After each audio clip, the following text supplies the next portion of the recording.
السلام علیکم. شفقت بخاری، سٹی کالج ملتان. سال اول کا پرچہ ہے 2018 اینول، بہاولپور بورڈ ہے، گروپ سیکنڈ. میرے پاس اس کا پیج نمبر 55 ہے.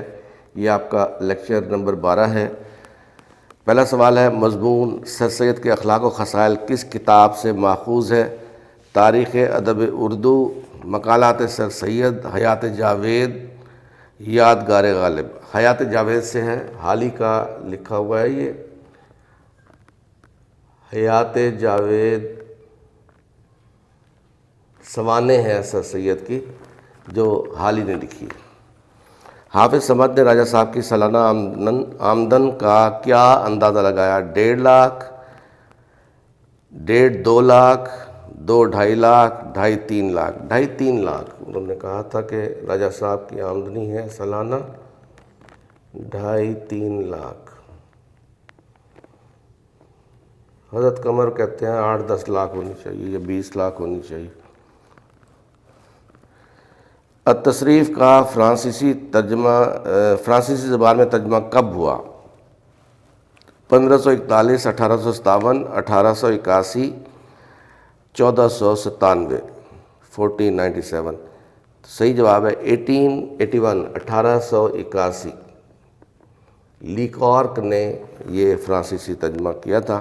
قصر زارا قرطبہ سے کتنے میل دور واقع تھا؟ 2 میل، 4 میل، 6 میل، 8 میل. 4 میل کے فاصلے پر تھا قصر زہرا. اپنی بیوی کے نام پر رکھا تھا. ڈرتا ہوگا یا محبت کرتا ہوگا.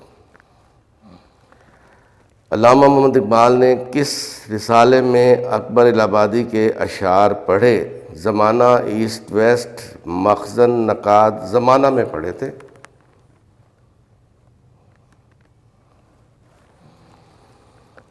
درج ذیل میں سے کون سا رکن استعارے کا ہے؟ مشبہ، مشبہ بے، غرض تشبیہ. یہ تینوں تشبیہ کے ہیں. مستعار لہو استعارے کا رکن ہے.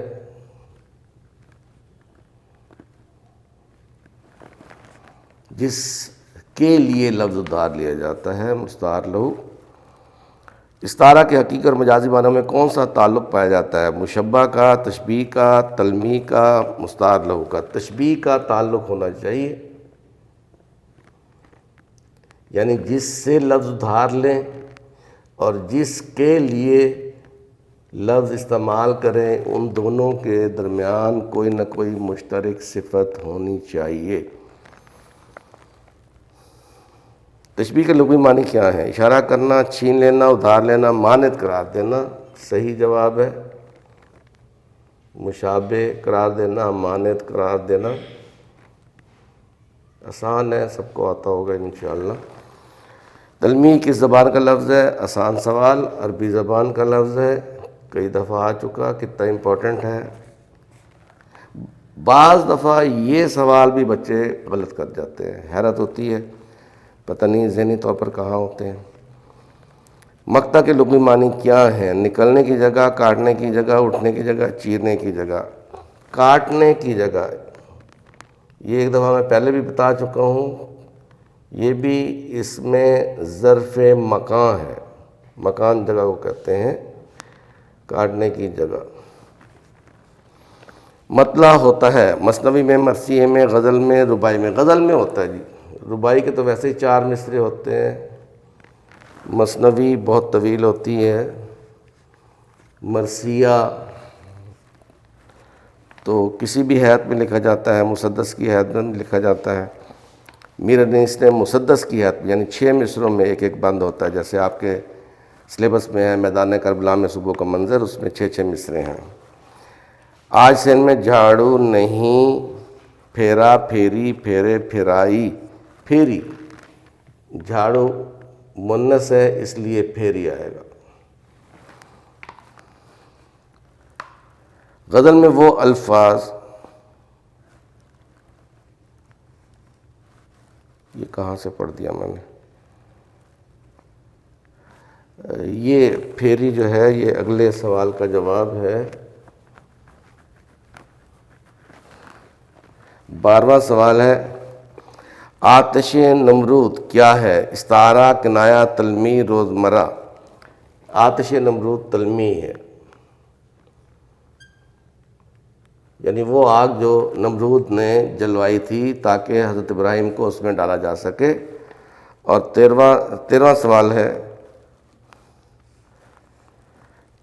غزل میں وہ الفاظ جو وزن اور صوت کے لحاظ سے ہم آہنگ ہوں، یعنی ہم صوت ہوں یا ہم آواز ہوں، اس سے مراد وہی ہے، تو یہ قافیہ کے الفاظ ہوتے ہیں، ردیف، تکرار، قافیہ، مرکب، قافیہ۔ اس کا جواب ہے قافیہ۔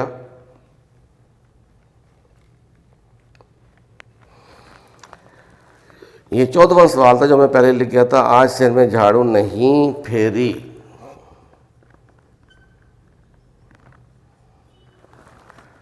ہمیشہ ردیف ہمیشہ کہاں آتی ہے؟ قافیہ سے پہلے، قافیہ کے بعد، مطلب میں، مقطع میں؟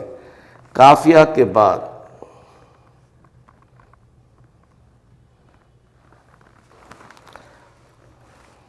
مطلب مقطع میں بھی ہوتی تو ہے، لیکن ضروری نہیں ہے کہ ردیف والی غزل ہو تو اس میں مطلب میں بھی نہیں ہوگی اور مقطع میں بھی نہیں ہوگی، قافیہ کے بعد آتی ہے۔ قافیہ کے بعد اگر آتی ہے تو قافیہ کے بعد آتی ہے۔ 16واں سوال ہے، اثر اس کو ذرا نہیں ہوتا، رنج راحت فضا نہیں ہوتا، میں قافیہ کی نشاندہی کریں۔ آپشنز ہیں، نہیں ہونا، ہوتا، ذرا، فضا، نہیں ہوتا، نہیں ہوتا۔ نہیں ہوتا تو اس میں ہے ردیف، ذرا اور فضا یہ قافیہ ہیں اس کے۔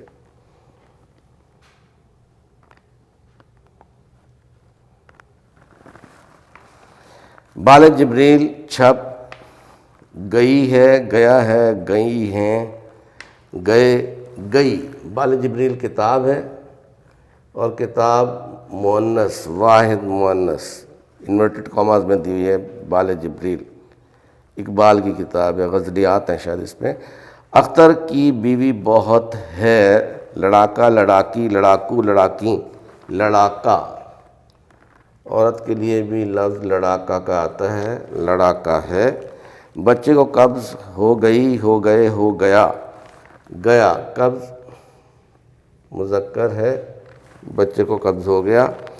پتنگ کٹ گئیں، گئے، گیا، گئی، پتنگ کٹ گیا۔ یہ عام طور پر مؤنث ہم اکثر اس کو بول دیتے ہیں، غلط العوام ہے۔ مستند جو لغات ہیں ان میں جب دیکھا گیا تو پتنگ کا لفظ مذکر ہے۔ انڈیا میں بھی عام طور پر پتنگ کو مؤنث بولتے ہیں، ہمارے ہاں بھی مؤنث بولتے ہیں، لیکن لغت میں جب دیکھا تو گیا ہے، تو اس لیے امتحانی نگاہ سے بڑا عجیب سا لگتا ہے کہ ہر وقت ہم گئی بولتے ہیں، پھر یہاں گیا کیسے ہو گیا۔ ایک دفعہ بڑی بحث بھی چلی تھی پروفیسر میں ہمارے کالج کے، تو کسی نتیجے پر نہیں پہنچے تھے۔ بہرحال میرا خیال ہے کہ کتاب میں اگر لغت میں گیا دیا ہوا ہے تو ہمیں گیا ہی لکھنا چاہیے۔ تو یہ آپ کے 12 لیکچر مکمل ہو چکے ہیں، انشاءاللہ اگلے لیکچر کے لیے دوبارہ ملاقات ہوگی۔ اللہ حافظ۔